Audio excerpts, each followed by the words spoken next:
Now, throughout Jesus' life and ministry, he had to deal with demons. When you read the four Gospels, Matthew, Mark, Luke, and John, he is constantly confronting physical realities with spiritual causation, demonic influence, oppression, or possession, where demons had infiltrated a situation, bringing destruction to a life or to a community because they were undetected or unaddressed. One of the more famous encounters of Jesus with demons is in Mark chapter 5. And that I want to use to bring this to your attention so that in case you are dealing with a demon in your life and did not know it, you can become both aware and acquainted and seek to address that undiagnosed cause of everything else that may be wrong. Jesus has crossed the sea in verse 1 of chapter 5 of Mark. He gets into the boat, and immediately a man from the tombs with an unclean spirit met him. He had been dwelling among the tombs. No one was able to bind him any more, even with a chain, because he had often been bound with shackles and chains, and the chains had been torn apart by him, and the shackles broken in pieces, and no one was strong enough to subdue him. Constantly, day and night, he was screaming among the tombs and in the mountains and gashing himself with stones. And the reality is, something is graphically wrong with him. But the root of his problem, it says, was an unclean spirit.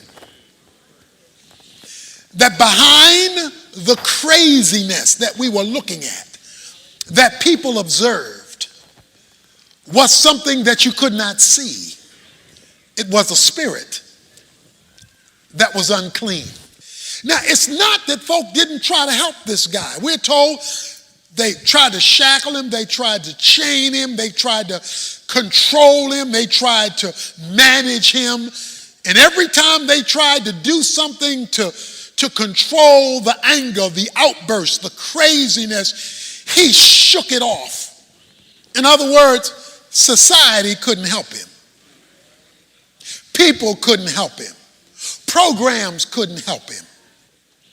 Because the demons were so much in control. When you see yourself or others living an out of control life, this is not an out of control moment. This says day after day, night after night. In other words, crazy was his lifestyle. It was the way he operated. Then you must at least investigate whether you are dealing with demonic involvement.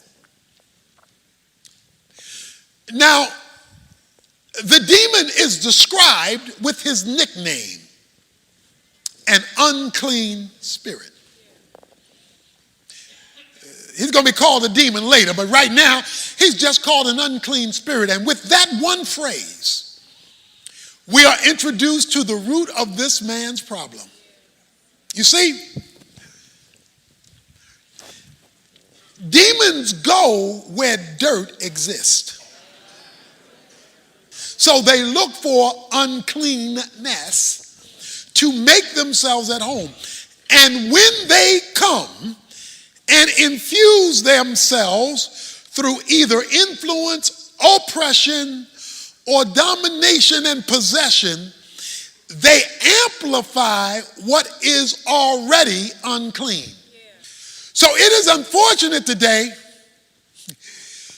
that even though we're in church, we regularly have meals with the devil.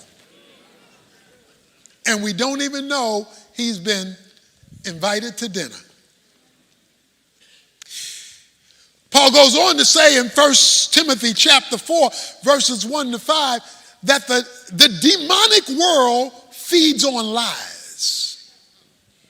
See, the scripture says Satan is the father of lies. He is a liar from the beginning, and he's the father of lies, and any father has childrens. The demons, the ones who followed Satan in his rebellion against God, or the unclean spirits, gravitate toward lie. That's why it is in their interest to keep you from the truth, because they feed on lies. So this demon thing is real. The problem is it's unseen. It's invisible because it's spiritual.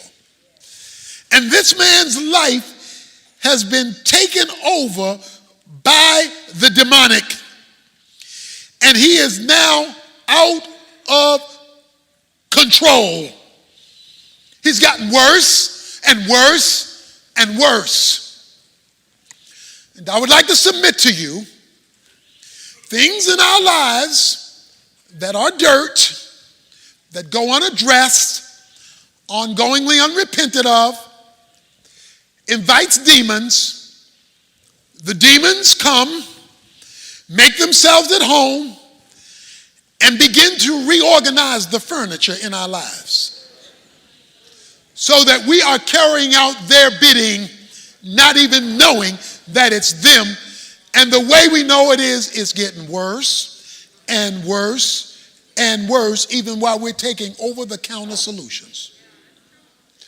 But because it's unseen and unfelt in terms of the spiritual nature of it, it goes unrecognized, unaddressed. This man, however, sees Jesus in verse 6. From a distance, he ran up and bowed down before him. So this man who's demon-possessed sees Jesus, and he comes down and he falls down on his knees in a posture of worship and submission. He bows down before Jesus in worship and submission, which creates a problem. Notice verse 7. And shouting with a loud voice, he said, "What business do we have with each other, Jesus, Son of the Most High God? I implore you by God, do not torment me." Okay, this now is getting very confusing. This is very confusing. The man runs and drops down in a posture of worship. But then the man says, "What do we have to do with you?" Wait a minute. I don't know if you follow that.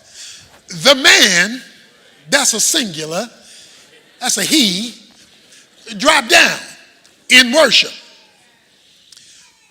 But then the man says, "What do we have to do with you, O Son of God?" So what the man does is he drags his demons to Jesus. Because the demons are inside of him. They're controlling him. But he brings his demons to Jesus. And so the question now is a group question. What do we have to do with you, O Son of God? Do not torment me. We didn't go back to singular. So we didn't go from singular to plural back to singular again. Because the man is battling with himself. When demons take over, but Jesus is brought into the equation, there is going to be an internal conflict between what you want Jesus to do and what the demons want to do. He says, "Do not torment me." And it is in this tormenting phrase that this man drags his demons to Jesus, and he's now wrestling because the demons want to know, why you bring us here? We don't want this. Don't you torment us. What is the torment? Here it is. The spiritual is meeting the spiritual. For he had been saying to him, "Come out of the man, you unclean spirit." Jesus asked him in verse 9, "What is your name?" What is your name? Tell me your name. He's asking the man, him, what is your name? My name is Legion, for we are many. And we don't want to be tormented by you. Jesus is saying, come out of him. And he began to employ him. The man began to employ Jesus earnestly, not to send them out of the country. Now there was a large herd of swine feeding nearby on the mountain. The demons employed him, saying,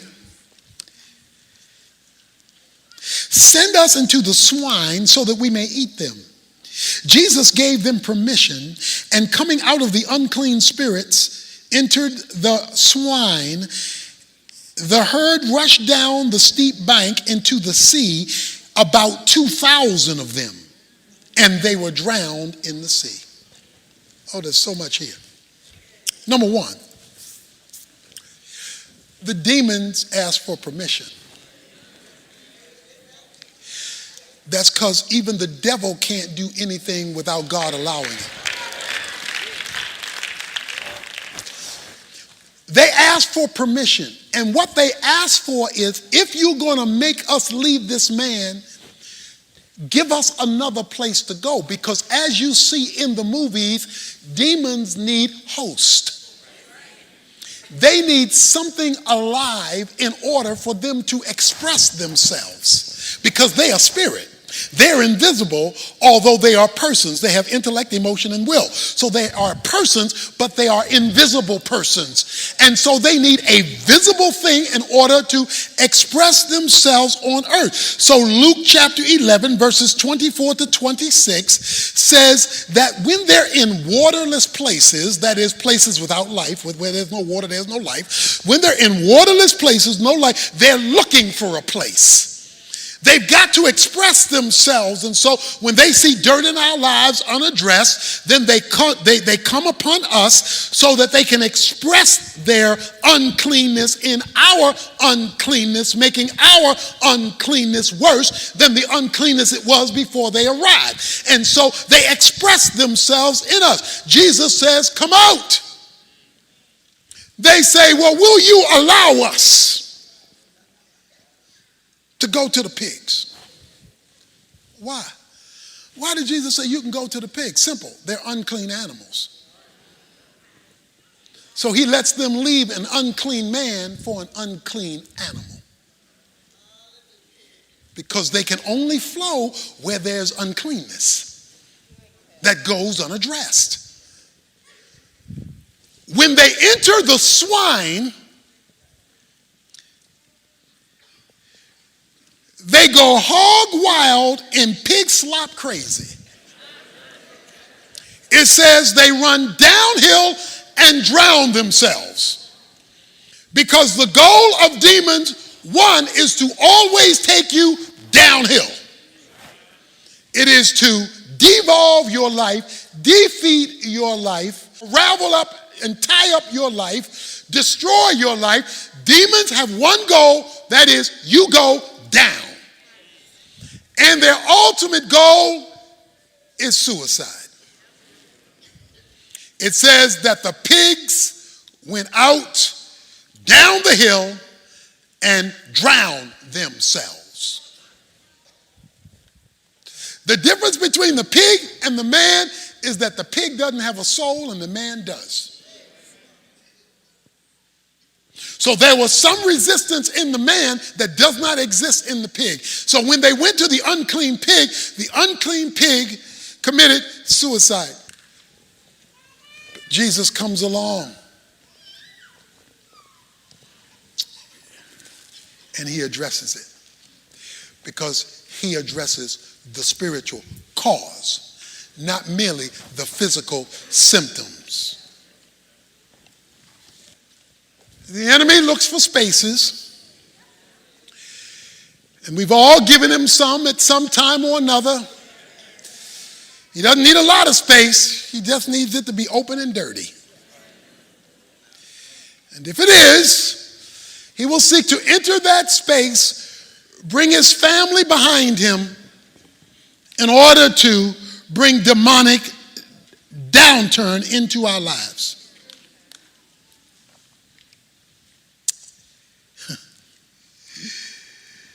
The herdsmen, verse 14, ran away and reported it to the city and in the country. And the people came to see what had happened. And when they came to Jesus, they observed the man who had been demon-possessed sitting down, clothed and in his right mind, the very man who had legion, and became frightened. Do you see what happened? It looks like a U-turn to me. Looks like a reversal to me. He now has clothes on. He was naked. He was not in the tomb. He's back. He's now out of the tomb. He was cutting himself. He's now in his right mind. All because Jesus overruled the demonic, the spiritual. And when he overruled the spiritual, sanity came to the insane. Now this man is way off because he's had 2,000 demons. How many demons do you have? Or do I have? Maybe you only have 2. Maybe you have 200 or maybe 2,000. But the more the demon, the more the oppression, influence, and possession. Let's look at the herdsmen. Verse 17. And they began to employ him to leave the region.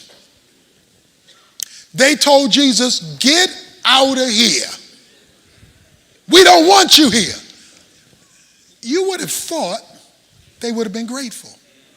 You would have been thought, boy, this man has a power to get rid of demons, to make insane people. Let's send him to Taro so he can work with everybody. You would have thought he would have said, they would have been glad. They said, get him out of here. Why? Get him out of here because he's costing us money. See, the pigs went and committed suicide. They were pigs herdsmen. So when their pigs drowned, their money got funny.